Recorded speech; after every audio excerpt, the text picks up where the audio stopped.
రాత్రి జబర్దస్త్ షో నుంచి రోజా పోయిందిగా, ఆ షాక్ లో ఈవిడ పోయిందట. అలాగా?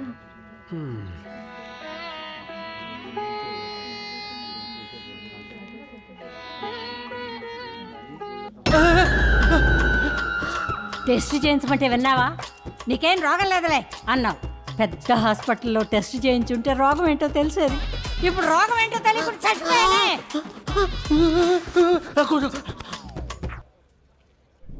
Arjun, Subrahmanyam, Arjun, be brave Arjun, be brave. బ్రేవే అమ్మా, బ్రేవే. భాస్కర్ ఏంటమ్మా ఇది? కంచు. అయ్యో అయ్యో, ఎవరు? నేను రాత్రి చెప్తానన్నాను కదా ఇదే. కూర్చోండి రాణి. భాస్కర్ తెలుసు కదా నీకు? నమస్కారం అమ్మా. ఆయన భార్య కుమారి, వాళ్ళ అమ్మాయి కాంచన. మొన్నే సూసైడ్ నుంచి వచ్చింది. హాస్టల్ నుంచి వచ్చింది. ఎలా పోయారు పాపం? టీవీ చూస్తూ కళ్ళులో పెట్టి నాలుకలా పెట్టి అని పోయింది. హలో, ఆయన అడిగింది ఏ రోగంతో పోయింది అని. ఓకే, ఏ రోగంతో పోయిందో తెలియట్లేదు భాస్కర్.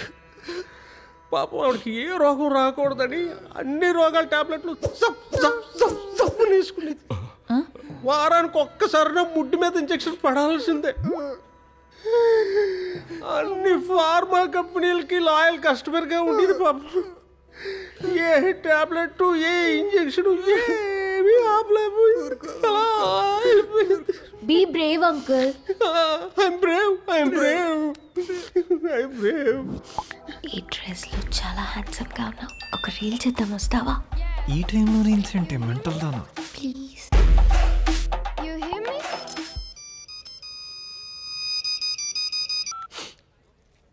హలో, ఎవరు? సార్ నేను సార్ ల్యాబ్ టెక్నీషియన్ని. పెద్ద ఆవిడ యూరిన్ శాంపిల్ తీసుకున్నా కదా అవును సార్. పెద్ద ఆవిడ కిడ్నీలో పెద్ద ప్రాబ్లం ఉంది సార్.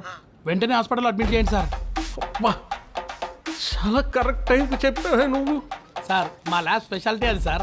సార్ పేషెంట్కి ఏం కాకముందుకే మేము ఇన్ఫార్మ్ చేస్తాం సార్. మీరు మాత్రం మరవకండి సార్. అలాగే, ఆవిడ చచ్చిపోయారు, లేవగానే హాస్పిటల్కి తీసుకెళ్తాం.